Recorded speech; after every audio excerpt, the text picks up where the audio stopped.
بخیر عایشه کو انصاف دو پرون او بل پرون ولې ور باندې ما خبر نه کوله وجه دا و چې قرغیزستان کې د پاکستانی طالب علمانو حوالې سره کوم خبرونه یو هفته وړاندې نو هغې کې هم زه د سهده پورې د فیک نیوز یا د ایگزجریشن یعنې د مبالغې ښکار شوی وم چونکې فوري خبرونه راځي نو بیا پکې بنده کره کتنه ونه کړی شي د بده مرغه په هغې کې ما دا ویلو چې څلور کسه مړه دي او بیا شکر دی فضل د خدای هغه خبر دروغ وخوتو بیا پرون بل پرون چې د عایشې د اته کلنې و یا اته یا نهه کلنې عایشې خبر راغی نو هم ما ملګرو ته وویل چې ابتدایي ریپورټ بله دا چې د خاندان د اړخه دعویداري دا ډیره ضروري ده بعضې وخت کې داسې وشي چې مدعي سست او ګواه چست والا معامله شي او چونکې دا معامله داسې ده چې دا لږ اساس ده او زمونږ خلک که په سکول پسې خبره کوي نو خیر دی کوه او مونږ کوم وخت په وخت کې استادان وال کوي په سکول کې په یونیورسټۍ کې واقعات وشي مونږ ورپسې خبرې کوو خو که د مدرسو حوالې سره او د یتیمخانو حوالې سره او د کم سره چې دا مذهبي خلک تړلی دی نو که هغې پسې خبره کوي نو هغه بیا د یو فرد خلاف خبره دی نه اخلي بلکې دی وایي چې دا زمونږ خلاف خبره لږه ډیره په تیزۍ باندې خورېږي د بده مرغه دا د دې خیال دی حالانکې جرم ته د جرم په حیث باندې کتل دي عایشه بیبي چې د باجوړو اوسېدونکې وه په منډه تحصیل کې ماخۍ نه لاندې کوټکي نه شاته سالوبن کلي کې دي اوسېږي او دا د سرتاج لور وه اول خبرونه دا چې دا یتیمه ده یا په یتیمخانه کې مړه ده نو دا په کوم یو کنفیوژن خو چې انتظار مې وکړو دا کنفیوژن ختم شو دا یتیمه نه وه که څه چې دا په مدرسه کې او په یتیمخانه کې په معیارو کې چرته اوسي یا په منډه تحصیل کې په یو یتیمخانه سلیش مدرسه په دې کې پاتې کېده او د دې عمر اته نهه یوه کاله بیا دا واقع شوې ده په 18 د می په 17 می 2024 کې یعنې د نن نه اته ورځې وړاندې دا واقع شوې ده چې دا وجلې یعنې د دې لاش راوړی شوی دی دا مړه پیدا شوې ده دا راوستی شوې ده او د جنازې اعلان شوی دی او ښخ کړی شوې ده دې دوران کې دا د مدرسې یا د یتیمخانې د اړخ نه دا خبر ورکول شوی دی چې په دې باندې بلستنې راغورځېدلي دي او دا د بلستنو د بوج د لاندې مړه ده بیا پرون چې ما کله د دې اپډیټس اخیستنو انټرویو مې د کوټکي د ناظم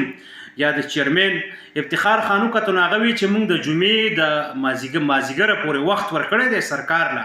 چې موږ ته میډیکل ریپورټ راکوي او پولیسو له وخت ورکړی دی نو بیا هم پکار و چې ما انتظار کړی دی اوس چونکې دا خبره واضحه شوه نه صرف دا چې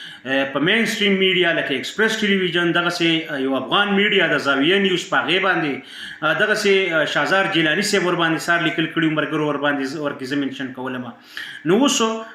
کافي حده پورې خبره ښکاره ده ریپورټ دا وایي د ایکسپریس نیوز د ریپورټ مطابق چې دې ماشومه باندې جنسي تیری شوی دی یا دې ماشومې سره جبر او زیاتی شوی دی یا دا وجلې شوي ده او د دې په جسم باندې په جسم په مختلفو حصو باندې خاپونه هم دا ډیره زیاته افسوسناکه معامله ده په دې وطن کې زمونږ د اته کالو لسو کالو ماشومان هغه محفوظ نه دي که هغه ماشومان دي او که ماشومانې دي هغه په سکولونو کې هغه په کوڅو کې هغه په محلو کې هغه دغسې په یتیمخانو کې او زه د ټول ناهمه خبره چې کول غواړم هغه دا ده چې که تاسو بورډینګ سکول ته په دې وخت کې خلک لیږئ او که بورډینګ بل ایجوکیشن انسټیټیوټ ته لیږئ زه اسیم د دې په حق کې نیم دا د ماشوم شخصیت د ماشوموالی الکوالی ځواني دا بربادي یعنی په ارلی ایج کې یا بیفور ټین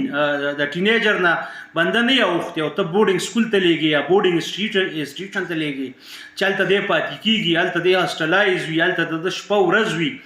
هلته دی په چنده او یا مطلب ډېر په عجیب و غریب طریقې ژوند تېروي او ډېر ډاون ګریډډ غوندې دا د اکثرو بیشتر زه دا خلک وینم طالب علمان موږ په خپل هم د ډېرو محرومو ښکاري نو هغه محرومیانې بیا زموږ په مخونو کې په سترګو کې ښکاري نو دغه خلک هم چې کله زه محسوسوم یو خو فزیکل اکټیویټي نه یو خو پیر ګروپ سره هغه اټیچمنټ د کلي هغه لوبې هغه تماشې هغه خنداګانې هغه ټالونه هغه کرکټ هغه فوټبال هغه انټریکشن هغه سوشل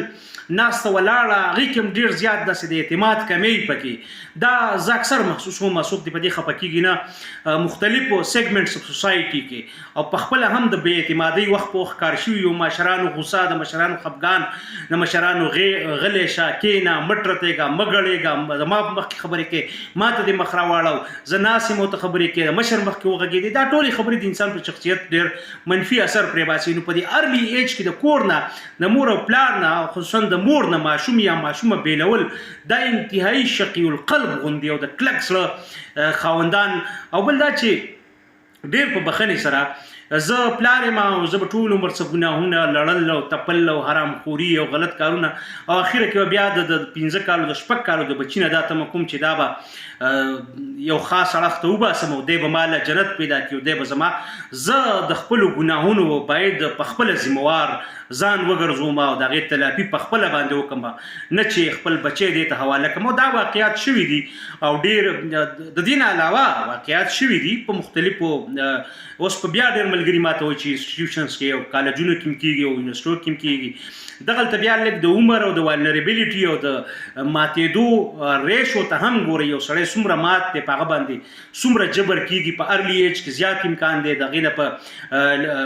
ایډلټهوډ کې ارلی ایډلټهوډ کې په نوي ځوانۍ کې څومره امکان دی بیا سړی یو فزیکلی میچور دی نو د هغه د ایکسپلایټ کېدو بیا امکانات کمیږي وخت په وخت باندې بله دا چې یو سړی 24/7 هاسټلایز دی په یو ځای کې یو بل ماشوم دی چې هغه 5 اور 6 اور 7 اورز دپاره په انسټیټیوشن کې دی نو هلته بیا دا ډفرنس هم دی خلک حساسیت چې کوي نو دا په دې کې ګنې کم د طبقې او د یو خاص خلکو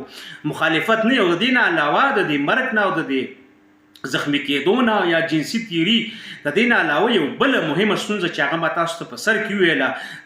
د خپل کور کلي د مور نه دا ډېر زه دا خبره بس نه کول غواړم ذهن کې مې یو مثال لاغې خو هغه نه ویل غواړم هغه لږ سیاسي دی خو دا کم خلک چې د وطن نه ډېر زیات بار پاتې او د دې ملک ته خواږي نه لیدلي نو که خیال مې هغې د دې ملک دپاره ځان وجلو قایل بیا نه وي ریسنټلی 2-3 کاله کې زموږ د مخې سي واقعیات وشو نو هسې زما یو انډرسټینډینګ دام دی چې د ملک یو زیات آبادي هغه یا په مهاجرت کې یا هغه غریب الدیاري یا هغې د خپل وطن مطلب خو نه خو ریاست نه خواږه نه لیدلي ریاست نه هغه اونرشپ نه لیدلی د ریاست په هغه خوږو نه پویا نو هغه بیا هغه سي هغه ډیفنس یې ډېر کمزوری یا هغه انسټیټیوشن هغه ملیټري انسټیټیوشنز یې ډېر زر زر ماتېږي د هغې په مقابله کې امریکن دي یا امریکن پرېږده جاپانیانو پرل هاربر کې خودکش کړي دي نو نه جنت پته مې کړي دي نه د دوزخ تیاري کړي دي نه څه بل څه خو هغه د هغه ملک او د هغه خاورې سره یو اټیچمنټ وي په دې باندې لږ فکر پکار دی نو دا سړی چې لږ ډیټیچ پاتې شي د خپلې خاورې نه د خپل کلي نه د خپلو خلکو نه په ارلی ایج کې او دا ګروینګ پیریډ چې کوم چې د تربیت کیږي نو لږ ډېر د دې مسلو نه او د دې بوی نه ناشنایي دلته ورته وخت تېرول ډېر زیات ګراني یو ناشنایي د ده دپاره د خاوره ناشنایي او د دې خاورې دپاره دی ناشنایي ده ته د خپل کلیوال ناشنایي او کلیوال دی یو ایلینیټ غوندې یو بل نه فیل کوي لرې لرې د یو بل نه فیل کوي هغه اونرشپ او یا څه ته چې هغه یعنی د خاورې د خټې د کور د کلي سره هغه څه چې اټیچمنټ وي دا نه وي فی زمانه دا ماشومان د خپل تن نه د خپل ځان نه جدا کول دا یو شقي غوندې عمل دی بهرحال راځم هغه کنکلوډینګ خبرې له ماته ملګري وایي ته خبرې اوږده کې بات سے بات نکلتی جا رہی ہے نو خبره دا ده چې ماشومه ده عایشه بیبي دا داخله وه په دغه یتیم خانه کې یا سلیش مدرسه یا مدرسه سلیش یتیم خانه اوس د مدرسې چې کوم محتمم دی یا چې کوم فنډینګ ورته کېږي یا دغه د څو کالونه چلی دغه کې د هغې خلاف نه یو دا یو بس هر چا خپل تناظر سره کار کوي موږ د جرم د واقعیت خلاف وي دا که په سکول کې کېږي دا که باولپور یونیورسټۍ کې بلا شو نو ایوری ون واز سپیکینګ اباوټ اټ او دا که هغه زینب ماشومې سره شو نو یو ماس ریاکشن و او اخیر هغه قاتل خپل انجام ته ورسید هغه ظالم خپل انجام ته ورسید خو زمونږ په دې یوه طبقه کې مشکل دا دی چې کله دې سره کرایم وشي نو دوی وایي چې تاسو خو موږ ټول ټارګېټ کوئ او یا داسې تاثر ورکوي چې زمونږ مجموعي تاثر داسې دی داسې نه ده خو دلته د انکلوسیفنس خبره ده چې لږ اساسي خلک یو ځای کې زه 40 غنټې پاتې کېږم او زه فزیکلی کمزور یم زه ولنریبل یم سایکولوژیکلی منټلی میچور نه یم نو زما د ماتېدو یا زما د ایکسپلایټ کېدو چانسز سیوا دي په مقابله د دې چې یو ځای کې زما سکولینګ کېږي 15 غنټې 4 غنټې او هلته یو پراپر ارینجمنټ وي او سرکار یو ریسپانسبیلیټي فکس کېږي او د جزا او سزا یو نظام وي یو چک وي نو دا دلته بیا رانه خبره اوږدېږي بخښنه غواړم نو دې معاملې کې نو بهرحال دا دغلته وایي چې بلستنې پرې راغورځېدلي دي او ایکسپریس ټلویزیون رپورټ کړی مقامي ملګرو ما سره هغه تاڼې رپورټ هم او د والدینو ځینې بنیادي شهادتونه هم شیر کړي دي چې هغې هم داسې خدشات وو. اوس دا په اصل کې دا واقعه همدغسې ده که نه دا میډیکل رپورټ فردر ایگزامینیشن ته او فردر ټرایل ته به خبره ځي. نو که جرم ثابتېږي واقعي داسې شوي خدای مکه دې سره تشدد شوی بیا جسماني او جنسي نو دا ډیر زیات ظالمانه دی. په کار ده چې مجرم د قانون منګولو ته خو راوړی شوی دی خو چې په قرار واقعي سزا باندې ورسول شي او خدای دې وکړي چې که دې سره جنسي زیاتې نه شوی جسماني دا نه شو واقعي په دې بسترې هم راغورځېدلي نو په دومره یو هزارډس او په دومره یو دا بیا چې څومره ماشومان ډېرېږي هلته د هایجین ستونزې هلته دا قسم ستونزې چې بلستن راوغورځېده میز راوغورځېدو المارۍ راپرېوته دا خبرې بیا په څومره چې ته کنجسټډ خلک پاتې کې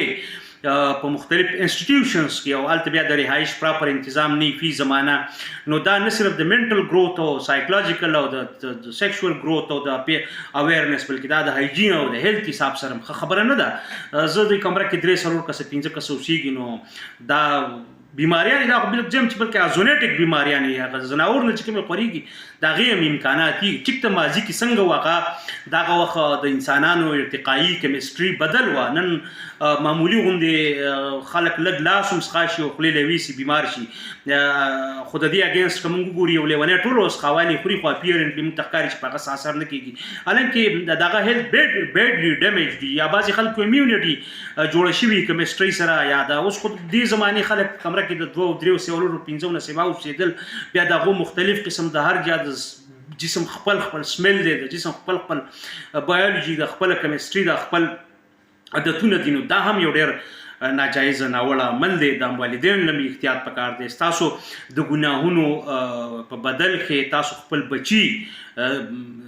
د خپل ماشومتوب نه او د هلکتوب نه ولې محرومه کوئ. یو فارمل ایجوکیشن هغه کور کې که سکولینګ دی هم کور کې کیدی شي او که هغه ادروایز تاسو ګڼئ چې هغه ته ضرورت دی څومره ته بیسک نو هاو د ښه او د بد او د بنیادي یو څو تعلیمات دي د هغې موږ ته پته راکول پوهېږو.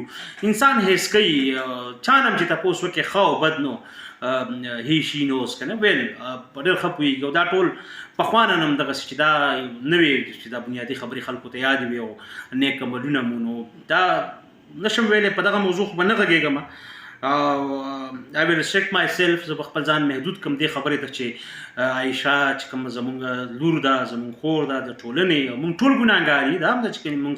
خو دا چې موږ به والنریبلیټي ته ماشومان نه پرېږدو. ماشومان والدین دې دا کوشش کوي چې دا ته کالو ماشومه که خدای مکه جنسي زیاتې نه دی شوی دا اوس هم په ایکویشن کې نه ده دا اوس هم ثابته نه ده اسټبلیش نه ده خو دا بلستنې ترې راوغورځېدي نو دا آیا دا کني مناسب ده چې یو داسې ځای ته زه ماشوم لېږم خپل بچی چې په هغه هلته بلستنې د میز د المارۍ د واشنګ مشین یا د بل څه میکانیکل او یا د هغې د اوسېدو نو بس کور کې کلي کې جومات کې هم دا ټول عملونه موږ کړي دي چې څومره څه موږ ته ضرورت و هغه موږ د کلي مقامي جوماتونو کې او سکولونو کې کړي دي زده کړي دي داسې نه چې ښه پوهېږو خو دا ده چې څومره زموږ ضرورت دی او څومره چې موږ په اطمینان راته شته چې په دې باندې به موږ ښه او بد پېژنو خپل کره کتنه کولی شو نو هغه موږ کور کلي کې کړي دي او خدای دې لري زموږ استادان صاحبان که هغه د سکولونو که د جوماتونو هغه نو لنډه دا چې بس ماشومې ته د انصاف میلاو شي او قاتلان دي یا غیر ذمه دار حرکت چې چا کړی دی هغه یعنی که ادروایز غیر ذمه دار حرکت شوی شاید ادروایز واقعي بلستنې پرې راپرېوتي نو بیا هم په دې کې ریسپانسبلیټیز چې کوم دي ذمهواریانې د هغې فکس کېدل ډېر زیات ضروري دي او مشرانو ته به سړی څه ووایي دلته خو بس بیا خلک وایي ته هلته خو چې پبلک سکول پسې پبلک سکول کې ماشوم ووالی شي نو ته د پبلک سکولونو خلاف یې او دلته خو که په سړک باندې د ګاډي یو ګاډی سړی تیز چلی ودې ویل چې دا ډرایور زیاتې وکړو نو نه ته د ګاډو خلاف یې ته د ټول ډرایور یونین خلاف یې حالانکې کله هم داسې نه ده هغه مونږ سنګل آوټ کوو به هغه یو ډرایور هغه یو ټرکر هغه یو کس یا یو استاد یا یو ډاکټر غلط کار وکړي نو د دې کله هم دا مطلب نه دی چې ډاکټران به راوځي چې تاسو زموږ خلاف مه غږېږئ دا یو ډېر مقدس او مسیحایي پیشه ده او دا دې هغه دی نو او دا ستاسو دا به ډاکټر داسې وایي نو دا د ډاکټر د دې پروفیشن دپاره ډېره خطرناکه خبره ده. یو وخت به داسې راشي چې بالکل به خلک ته دې ټولو ډاکټرانو وایي چې واقعي دي پی ټي بندي کوي او بای بندي کوي نو په دې ټولو کې چل دی. بیا به خلک وایي چې دا ټول انجینران چې دي دا ښه نه دي، که ټول داسې اخلاقي جوازونه ګوري او یا دا ګڼي چې ګڼي خلک په انجینرانو را روان دي او خلک انجینرانو ته سپک ګوري. نو دا داسې وجه نه ده. دغه یو اکیډمیک بحثونه دي چې ښه دي خراب دي پکار دي نه دي پکار. موږ دلته بیسیک د انساني حقونو د انسان د پرسنل سیفټي او سکیورټي باره کې غږیږو وغږېدم. بخښنه غواړم، خواهشې ته د انصاف میلاو شي. دا د باجوړ اوسېدونکي وه، دوی په سالوبند مخۍ کې اوسېږي او دا که د هر ځای اوسېدونکي ده، که د هر مذهب، هر مسلک، هر قام، هر سیمې سره تعلق دی، زموږ شریک درد دی او چې یو بل ته نه ودرېږو په دې ټولنه کې خپلو ماشومانو دپاره. زه د ټولنې دپاره نه ودرېږم، ته نه ودرېږي، بل نه ودرېږي، بل نه ودرېږي. نو انجام گلستا کیا ہوگا اور شاخ پہ الو بیٹا ہے. نو دغه یو څو خبرې وي، څو خو نه وي، ډېرې اوږدې شوې. رانه بخښنه غواړم، ګرمي مې هم کېږي پکې دې دوران کې هغسې که شریک هم کوم مننه به وي.